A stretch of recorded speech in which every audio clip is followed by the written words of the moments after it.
ओम नमः शिवाय। हरे हर महादेव। श्री स्वस्थानी देव्यै नमः। कुबेर सुवेदी युट्युब च्यानलबाट माघ मास महात्म्य अन्तर्गत स्वस्थानी व्रतकथा श्रवण गर्दै तपाईँ हाम्रो आजको यात्रा 22औं अध्यायमा आइपुगेको छ। देवघाट धामको यो गंगा किनार अनि 18 महापुराणको समापनको यो व्यासपीठबाट अबका स्वस्थानीका कथाहरू हामी यही व्यासपीठबाट हजुरहरू समक्ष वाचन गर्नेछौँ र स्वस्थानी जगदीश्वरीले हामी सबैलाई कृपा गर्नुहोस्। देश तथा परदेशमा रहेर आमा दिदीबहिनीहरू जो व्रतमा रहनुभएको छ, बुबा दाजुभाइहरू व्रतमा नरहेर पनि कथा श्रवण गर्दै स्वस्थानी जगदीश्वरीको स्मरण गर्दै कथाहरू परिवारहरू भेला भएर आफू श्रवण गरिराख्नु भएको छ युट्युब च्यानलबाट। स्वस्थानी जगदीश्वरीको माधव नारायण भगवानको कृपा, महादेवको कृपा हामी सबैमा रहोस् भन्दै अब आउनुहोस् 22औं अध्यायको कथा श्रवण गर्नुभन्दा पहिले सर्वप्रथम हामी प्रार्थना गरौँ। कथाभन्दा पहिले गरिने प्रार्थना पुष्पाञ्जली सबैले मनद्वारा प्रार्थना गर्दै अब पुष्पाञ्जली श्रवण गरौँ। यं ब्रह्मा वरुणेन्द्र रुद्रमरुतस्तुनुवन्ति दिव्यैस्तवैर् वेदैर्साङ्गपदक्रमोपनिषदैर्गायन्ति यं शामगा ध्यानावस्थित तद्गतेन मनसा पश्यन्ति यं योगिनो यस्यान्तं न विदुसुरासुरगणा देवाय तस्मै नमः। श्रीमच्चन्दन चर्चितोज्ज्वलवपु शुक्लाम्बरा मल्लिका मालालङ्कृतकुण्डला प्रविलसन मुक्तावली शोभिता सर्वज्ञान निदान पुस्तकधरा रुद्राक्षमालाकरा वाग्देवी वदनाम्बुजे वसतु मे त्रैलोक्यमाता चिरम्। मूकं करोति वाचालं पङ्गुं लङ्घयते गिरिं यत्कृपातमहं वन्दे परमानन्दमाधवम्। नमो भगवते तस्मै व्यासायामिततेजसे यस्य प्रसादाद् वक्ष्यामि नारायणकथामिमाम्। नारायणं नमस्कृत्य नरं चैव नरोत्तमं देवीं सरस्वतीं व्यासं ततो जय मुदीरये। सबैले अब प्रार्थनापछि अब 22औं अध्यायको कथा हामी श्रवण गर्दैछौँ। हिजो 21औं अध्यायमा शिव शर्मा नाम गरेका ब्राह्मण र गोमा ब्राह्मणी आफ्नो गृहमा आगमन भएको कथा सुन्यौँ। त्यस पछाडि के भयो त 22औं अध्यायमा अब हामी श्रवण गर्नेछौँ। कुमारजी आज्ञा गर्नुहुन्छ, हे अगस्त्य मुनि। शिव शर्मा ब्राह्मण र गोमा ब्राह्मणी त्यहाँबाट हिँडेपछि शिव भट्ट र सतीले आफ्नो छोरी ज्वाइँको विदाईमा आँखाले देखिएसम्म हेरे। आँखाले देखिन छोडेपछि वृक्षमा चढेर हेरे। जब वृक्षबाट पनि देखिन छाड्यो त्यही वृक्षको हाँगामा बसेर अनेक विलाप गर्दै कुरा गर्न लागे। दैव संयोगले त्यसै बगत रुखको हाँगा भाँचिएर दुवै स्त्री पुरुष वृक्षबाट लडेर मरे। तब श्री महादेवका दूत आई विमानमा बसालेर कैलाशपुरीमा लगे। तब ती दुवै दम्पति दिव्य देह भई कैलाशपुरीमा शिवका पार्षद भएर रहँदा भए। यता शिव शर्मा ब्राह्मण र गोमा ब्राह्मणीले डोलेहरूसित यस वनको नाम के हो, त्यो पर्वतको नाम के हो, अनि त्यो देखेको वृक्षको नाम के हो भनेर सोध्दै गए। डोलेहरूले पनि यस वनको नाम यो हो, यो वृक्षको नाम यो हो भनेर बताउँदै गए। जाँदा जाँदा निकै पर पुगे पछाडि एउटा सुन्दर वन र तलाउ भएको स्थानमा पुग्दा साँझ पर्यो। त्यही बास बसेर खानपिन गरी सुते थाकेका हुनाले भुसुक्कै निदाएछन्। त्यही बेलामा श्री महादेवको श्रापले चोरहरू आई गोमा ब्राह्मणीका मातापिताले दिएको सम्पत्ति र शरीरका समेत गरगहनाहरू सबै चोरेर लगे। भोलिपल्ट बिहान उठेर हेर्दा सम्पूर्ण द्रव्य र शरीरका गहना समेत चोरिएको देखेर अधैर्य भई गोमा धुरु रुन लागिन्। तब डोलीहरूले भने, हे गोमा नरौ, थाकेको हुनाले हामीले पनि साह्रै निद्रा परेछ, यस्तो साह्रै नजाति भयो, हामी अभागी रहेछौँ। अब तिम्रा मातापितालाई के भनौँला? अब तिमीले जसो भन्दछौ यति भनेको सुनि गोमा भन्दैछिन्, हे भारवाहक हो, अब तिमीहरू यहीँबाट फर्क, तिमीहरूलाई लगेर घरमा के खाना दिउँला? यो समाचार मेरा मातापितालाई सुनाइदिनु। यति गोमाले भनेको सुनि डोलेहरूले हुन्छ भनेर गोमालाई प्रणाम गरी आफ्ना घर जान पनि फर्केपछि शिव शर्मा ब्राह्मण र गोमा ब्राह्मणी पनि वनमा जो पाइएको फलफुल खाई त्यहीँबाट ठुलो पर्वतमा पुगे। अनि गोमा भन्दछन्, हे स्वामी, मलाई अत्यन्त भोक लाग्यो, अब हिँड्न पनि नसक्ने भएँ, के गरौँला भनी बाटैमा अलपत्र परिन्। तब गोमा ब्राह्मणी बाटैमा अलपत्र परिन्। गोमा ब्राह्मणी गर्भिणी थिइन्। अत शिव शर्मालाई साह्रै दया लाग्यो र गोमालाई काखमा राखी स्नेहपूर्वक भने, स्त्री, यहाँ फलफुल केही पनि पाइएनन्, यहाँ जलाशय पनि छैन, यस्तो स्थानमा म तिमीलाई के खान देऊला? यहाँबाट अलि पर गएर फलफुल खान पाइन्छ, जलाशय पनि छ, जाउँ हिँड भनी बोझाइ हात समातेर बिस्तारै बिस्तारै सुस्त सुस्त हिँडाइ लगे। गोमा पनि, हे प्रभु, आज मेरो यो अवस्था भयो भन्दै सुस्केर हाल्दै बिस्तारै बिस्तार गइन्। पर्वतको फेदीमा पुगे पछाडि शिव शर्मा ब्राह्मणले फलफुल टिपेर खान दिए, पानी पनि पिउन दिए। अनि हे स्त्री, अब हाम्रो घर पनि आइपुग्यो भन्दै चन्द्र ज्योति नगरको बाहिर पुर्याए। अनि त्यही एउटा घरको झोपडी उत्पन्न गरी, हे स्त्री, हाम्रो घर यही हो भनी देखाए। तब गोमा ब्राह्मणीले घरभित्र गएर हेर्दा माकुराको जालो कसिङ्गर मात्र देखेर आफ्ना माता पिताको घर सम्झी बहुत अधैर्य भई रुन लागिन्। फेरि मेरो कर्मले यस्तै परिल्यायो, अब रोएर पनि केही लाभ छैन भनी धैर्य धारण गरेर कुचोले माकुराको जालो मिल्काई कसिङ्गर बढारिन्। घरमा जे भएको खाई गोमा ब्राह्मणी दुःखको समुद्रमा डुबिरहन्। त्यस पछाडि एक दिन शिव शर्मा ब्राह्मणले आफ्नी पत्नी गोमासित भने, हे स्त्री, त गर्भिणी भइस्, हाम्रो घरमा सम्पत्ति छैन, गर्भधान कर्म कसरी गर्ने? फेरि सुत्केरीमा के खर्च गरौँला? यस निम्ति म अब परदेश गएर कसैसित केही मागेर ल्याउँछु। तैँले आफ्नो शरीर र घरको रक्षा गरेछ है त, केवल रोइ कराई मात्र नरहेस् भनेर भने। आफ्ना स्वामीको त्यस्तो वचन सुनि गोमाले भनिन्, हे स्वामी, मलाई यस्तो अवस्थामा एक्लै छाडेर कहाँ जान मन गर्नुभएको? म स्त्री जातिले के गर्नेछु, के खाने? फेरि मलाई यहाँ कसले के देला? विशेष तपाईँ वृद्ध भएकोले फेरि म कसरी पठाउँ? यही जजमानहरूकामा गई जो मिलेको मागेर ल्याएर सञ्चय गरौँला, त्यही खाउँला, कहीँ पनि जाने मन नगर्नुहोला भनिन्। शिव शर्मा फेरि भन्दछन्, हे स्त्री, हामी निर्धन भए पनि ब्राह्मणको कर्म नगरी हुँदैन, 1 महिनामा म आइपुग्नै हाल्नेछु नि, त्यससम्म खान नपुगे तिमीलाई चन्द्र ज्योति नगरमा मेरा जजमानहरू छन्, तिनका घरमा गएर भिक्षा मागेर खाएस् भनी बुझाए। यति आफ्ना स्वामीले भने पछाडि गोमाले मन्जुर गरिन्। अनि शिव शर्मा भिक्षा माग्न भनी परदेश हिँडे। 1-2 दिनको बाटो हिँडेपछि गङ्गाको तटमा ऋषिहरूको आश्रममा पुगे। त्यहाँ वृद्ध अवस्थामा भएका 2 पति पत्नी ब्राह्मण ब्राह्मणी बसेका थिए। त्यहाँ शिव शर्माले गङ्गा स्नान गरेर ती वृद्ध दम्पति कहाँ गई। मलाई नित्य पूजा गर्न फलफुल दिनुहोस् न भनी मागे। ती ऋषिका आश्रममा प्रशस्त फलफुल थिए। तब शिव शर्माको कुरा सुनि ती वृद्ध दम्पतिले, तिमी को हो, कहाँबाट आयो भनी सोधे। अनि शिव शर्मा, म चन्द्र ज्योति नगरको शिव शर्मा नाम गरेको ब्राह्मण हुँ। घरमा पत्नी गर्भवती हुनाले गर्भधान आदि कर्म गर्न भिक्षा माग्न हिँडेको भने। तब ती वृद्ध ब्राह्मणले आफै टिपेर लैजाऊ, जति चाहिन्छ भनेर भनेपछि शिव शर्मा आफै वृक्षमा चढी फलफुल टिप्न लागे। त्यसै बखतमा संयोगले रुखको हाँगा भाँची शिव शर्मा रुखबाट लडेर मरे।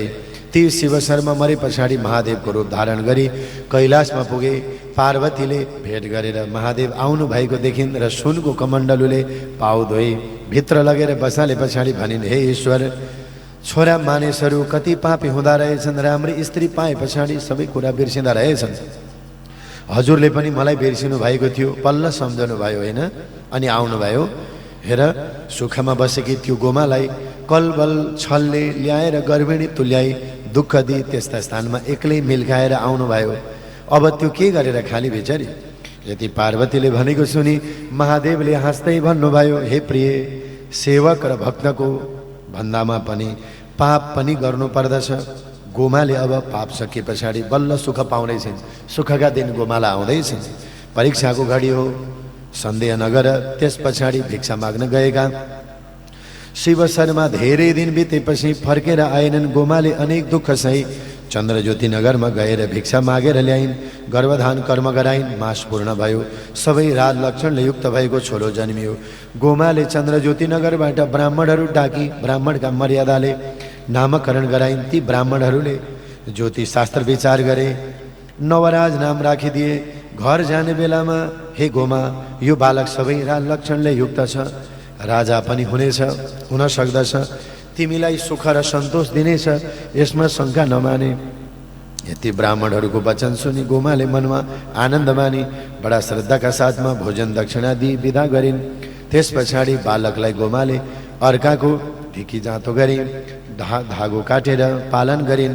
नवराज बालक पनि शुक्ल पक्षको चन्द्रमा जस्तै प्रतिदिन बढेर अलि ठुलो भई खेल्न जाँदा मित्रहरूले जे भने पनि सुनिरहन्थे, झगडा कसैसँग गर्दैनथे। खेलिसकेर सरासर घरमा आउँथे। आमाले जो दिएको खाएर सन्तोषमा रहन्थे। आफ्नो छोराको स्वभाव देखेर गोमा प्रसन्न भइन्। जजमानहरू कहाँ गएर भनिन्, हे जजमान हो, मेरो छोरो नवराज आफ्ना साथीहरूसँग खेलेर घर आउँछ। खान देऊ पनि भन्दैन, किन दिनौ पनि भन्दैन, कहिले रिस पनि गर्दैन, यो मिठो यो नमिठो पनि भन्दैन, दिए खान्छ नदिए चुप लागिरहन्छ। फेरि मेरा स्वामी पनि घरमा छैनन्, सम्पत्ति पनि छैन। सबै जजमानहरूको दयाले जिनतिन गरी एक छाक खाएर बाँचिरहेकी छु। अब त्यसको चुडा कर्म व्रतबन्ध आदि कर्म कसरी गरिदेऊ भन्ने चिन्ता लागिरहेको छ। गोमाको त्यस्तो वचन सुनेर जजमानहरूले आफ्नो श्रद्धाले जो सकेको दिए। गोमाले सम्पूर्ण सामग्री तयार पारी हे ब्राह्मणहरू डाकेर नवराजको चुडा कर्म व्रतबन्ध गराइदिन् अनि वेद पुराण आदिको शिक्षा दिलाइन्। एक दिन नवराजको चालचलनले प्रसन्न भएका जजमानहरूले स्वयं गोमा कहाँ गएर भने, हे गोमा, नवराजको विवाह गर्ने बेला भए। वरुणपुरका अग्निस्वामीकी कन्या चन्द्रवती छन्, तिनैसित विवाह गरिदेऊ। सबै सामग्री ठिक पार।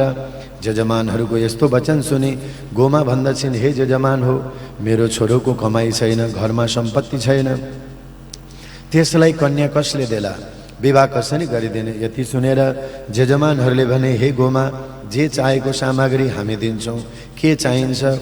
यति जजमानहरूले भने पछाडि गोमा भन्दछिन्, हे जजमान हो, हामीलाई निर्धन जानेर तिमीहरूको यस्तो दया हामी धन्य रहेछौँ भनेर विवाहको समस्त सामग्री जे चाहिएको थियो मागिन्। जजमानहरूले दिए अनि असल दिनमा लग्न ठहर्याई। ब्राह्मणहरूको मर्यादाले वरुणपुरका अग्निस्वामीकी कन्या चन्द्रावती र नवराजको विवाह सम्पन्न भयो। त्यस पछाडि एक दिन नवराज बाहिर खेल्न गएको बेलामा तिनका मित्रहरूले, हे नवराज, आजसम्म हामी तिमीलाई नवराज ब्राह्मण भन्दथ्यौँ, तर अबदेखि तिमीलाई बिना बाबुको छोरा भन्दछौँ। तिम्रो पिता भए तिनको नाम के हो, तिमी कसका छोरा हो, हामीलाई भन।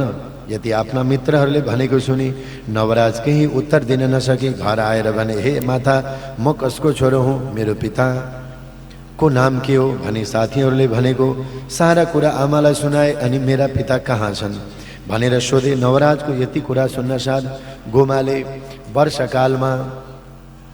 वर्षाकालमा मेघ वर्षे झैँ अविरल आँसु बगाई भनिन्, हे नवराज, तेरो पिताको नाम शिव शर्मा हो। त गर्भमा छँदा भिक्षा माग्न परदेश गएका आजसम्म फर्केनन्। कतै केही कारण परेर रोकिएका छन् कि संसारमा छैनन्, थाहा पाउन सकेको छुइनँ मैले आजसम्म। यति गोमाले भनेको सुनि नवराज भन्दछन्, हे माता, त्यसो भए मलाई आज्ञा दिनुहोस्, कहाँ बस्नु भएको छ, म गई विचार गरेर आउँछु। नवराजको यस्तो कुरा सुनेर गोमा भन्दछन्, हे पुत्र, तेरो मुख हेरेर तेरा पितालाई बिर्सिएको थिएँ, अब तैँले पनि छोडेर गए पछाडि म कसको आधारले बाँच्ने। फेरि त गए पछाडि तेरी पत्नी चन्द्रवती पनि माइत जानेछिन्, यसकारण कहीँ पनि जान्छु नभन्। गोमाले भनेको सुनेर नवराज फेरि भन्दछन्, हे आमा, म केही भन्दछु सुन्नुहोस्। पुत्रस्य परमो धर्म पितृस्य उद्धार समो नहि, पितृ उद्धारम न कुरुते स्वयं च सुखमिच्छति, सयाति नरकम घोरम यावत् चन्द्रार्क मेदिनी। आमा, छोराको पहिलो ठुलो धर्म के हो भने पितृहरूको उद्धार गर्नु हो। जुन छोरा भएर पितृहरूको उद्धार नगरी केवल आफ्नै सुख भोगतिर लागिरहन्छ भने त्यो जबसम्म पृथ्वी चन्द्र सूर्य रहन्छ तबसम्म घोर नरकमा पर्दछ। अत म गर्भमा छँदै गएका पिता मेरो यो उमेर हुँदा पनि किन फर्केनन्, मरिसकेकी जीवित छन् त्यसको विचार मैले नगरे कसले गर्छ। मरेका भए निश्चय गरेर आउँछु, बाँचेका भए साथमै लिएर आउँछु। आमा, यति पनि गर्न नसके मैले जन्म लिएको व्यर्थ छ। हे माता, हजुरको सेवा गर्न बुहारी छँदैछिन्, मलाई बिदा दिनुहोस्, म जान्छु। नवराजको यस्तो कुरा सुनि गोमा भन्दछिन्, हे पुत्र, त धन्य रहेछस्। तेरो पिता मरेको भए पनि बाँचेको भए पनि चाँडै नै खबर पाएस् भनी शिरमा हात राखेर आशीर्वाद दिन्। नवराजले माताको आशीर्वाद पाए थापी दण्डवत प्रणाम गरी स्त्री चन्द्रवतीलाई अराउने कुराहरू सबै अराएर पिताको खबर गर्न परदेश हिँडे। जाँदा जाँदा गङ्गाका तटमा ऋषिका आश्रममा पुगे। त्यहाँ अत्यन्त वृद्ध भइसकेका ब्राह्मण र ब्राह्मणीलाई देखेर सोधे, तिमीहरू को हो, यहाँ किन बसेका? यति सुनेर वृद्धहरूले भने, हे बालक, हामी ब्राह्मण हौँ। वृद्ध अवस्था भएर गङ्गाको किनारमा शरीर त्याग गरौँला भनेर घर छाडी यहीँ झुपडीमा बनाएर बसेका हौँ। तिमी को हो, यहाँ के कामले आयो? तिनको यस्तो कुरा सुनि नवराज भन्दछन्, म पनि नवराज नामको ब्राह्मण हुँ। म गर्भमा हुँदा गर्भधान कर्म गर्न भिक्षा माग्न हिँडेका मेरा पिता शिव शर्मा नामका ब्राह्मण आजसम्म घर फिरेनन् र तिनैको खबर गर्न हिँडेको हुँ। तिमीले देख्यौ कि? यति नवराजको वचन सुनि ती वृद्धले भने, हे नवराज, गर्भधान कर्म गर्न भिक्षा माग्न आएका चन्द्रज्योति नगरका शिव शर्मा नाम गरेका वृद्ध ब्राह्मणलाई हामीले देखेका थियौँ। यहीँ आए आफ्नो नित्य पूजा कर्म गर्न, फलफुल टिप्न त्यस वृक्षमा चढेका थिए। दैव संयोग वृक्षको हाँगा भाँचियो, त्यो वृक्षबाट लडेर मरे। हाड खोड त अझसम्म पनि होला, त्यहीँ गएर हेर। यति वृद्ध ब्राह्मणले भनेको सुनि नवराज रुखमुनि हेर्न गए। त्यहाँ आफ्नो पिताको हाड खोड देखे। हे पिता, मेरै निम्ति भिक्षा माग्न आएर मेरै मुखै देख्न नपाई यस्तो स्थानमा आएर रुखबाट लडे, प्राण त्याग गरिदियो। यो समाचार म आमालाई कसरी सुनाऊ? मेरो माताले शोक गर्दा म के भनेर बुझाउँला भन्दै अनेक तरहले शोक गरेर रुन लागे। फेरि धैर्य धारण गरी हाडखोडहरू बटुली गङ्गा प्रवाह गरेर ब्राह्मणका मर्यादाले दशगात्रादि क्रिया गरिसके। अब कता जाउँ, घर जाउँ भने सम्पत्ति छैन। विशेष यो समाचार सुनाई माताले शोक गरेको मात्र हेर्नु छ। यसकारण कुनै राजाको सेवा चाकरी गरेर केही द्रव्यले घर जानु असल होला भने नजिकैको शहरमा गएर राजाको सेवामा नवराज लागे। इति श्री स्कंद पुराणे केदारखण्डे माघ महात्म्ये कुमार अगस्त्य संवादे श्री स्वस्थानी परमेश्वर्यां व्रतकथायां शिव शर्मा परलोक गमनम नाम द्वाविंशोऽध्यायः। 22 अध्यायको स्वस्थानी कथा हामीले श्रवण गर्यौं। वास्तवमा पुत्रको जिम्मेवारी, परिवारको परम धर्म, दाम्पत्य जीवनको स्नेह र ममता गाँसिएको यो अध्यायको कथा हो। मात्रै भावमय तरिकाले हामीले पाठ श्रवण गर्यौं। आउनुहोस्, स्वस्थानी जगदीश्वरीका कथाहरू हामी प्रत्येक दिन श्रवण गर्दै गइरहेका छौँ। अब हामी कथा पछाडि अन्तिममा हाम्रा गल्ती त्रुटिहरूप्रति स्वस्थानी जगदीश्वरीले हामीलाई आशीर्वाद दिनुहोस्। सम्पूर्ण विश्वमा रहेका हामी सबैहरूको कल्याण होस् भन्दै अन्तिमको प्रार्थना गरौँ। स्वस्थानी जगदीश्वरीको कथाको अन्तिममा गरिने प्रार्थना पुष्पाञ्जलि। उपनयतु मङ्गलं वा सकल जगन्मङ्गलालय श्रीमान् दिनकर किरण निबोधित नवनलिन दल निवेक्षण कृष्णः काले वर्षतु पर्जन्य पृथिवी सस्यशालिनी देशोऽयं शोभरहितो ब्राह्मणा सन्तु निर्भया अपुत्रा पुत्रिणा सन्तु पुत्रिणा सन्तु पौत्रिणा निर्धना सधना सन्तु जीवन्तु शरदां सतां तत्रैव गंगा यमुना च तत्र गोदावरी सिन्धु सरस्वती च तीर्थानि सर्वाणि वसन्ति तत्र यत्राच्युतोद्वार कथा प्रसंगा या कुन्देन्दुदुसारहारधवला या शुभ्रवस्त्रान्विता या वीणाभरदण्डमण्डितकरा या श्वेतपद्मासना या ब्रह्माच्युतशङ्करप्रभृतिभिर्वेदैर्षदा वन्दिता सा मां पातु सरस्वती भगवती निःशेषजाड्यापहा कायेन वाचा मनसेन्द्रियर्वा बुद्ध्यात्मना वात् प्रकृतिस्वभावात् करोमि यद्यद् सकलं परस्मै नारायणायेति समर्पये ततः। श्री स्वस्थानी दिव्यार्पणमस्तु। सिर झुकाएर सबैले प्रणाम गर्दैौँ, नमन गरौँ। 22औं अध्यायको कथा अब हामीले सम्पन्न गर्यौँ। स्वस्थानीमा पनि जब 20 अध्यायदेखि उता जाइन्छ तब बहुत भावुक, बहुत सुन्दर कथाहरू, जगदीश्वरीका कथाहरू आउँदछन्। यिनै खास प्रसङ्गको नजिक छौँ। अनि हाम्रो 18 पुराण समापनको यो व्यासपीठ हुँदै हो। यहीँ बसेर एक एक अध्यायको स्वस्थानी कथा पनि हजुरहरूलाई हामी सुनाउँदै नै जानेछौँ भन्दै यहाँहरू सबैलाई धेरै धेरै साधुवाद। र आजको कथा, आजको यो अध्यायलाई यहीँ पुरा गर्दै भोलि अर्को अध्यायमा तपाईँ हाम्रो भेट हुनेछ। स्वस्थानी माताको कृपा हामी सबैमा रहोस्। जय श्री राधे, जय श्री कृष्ण, हरि ओम।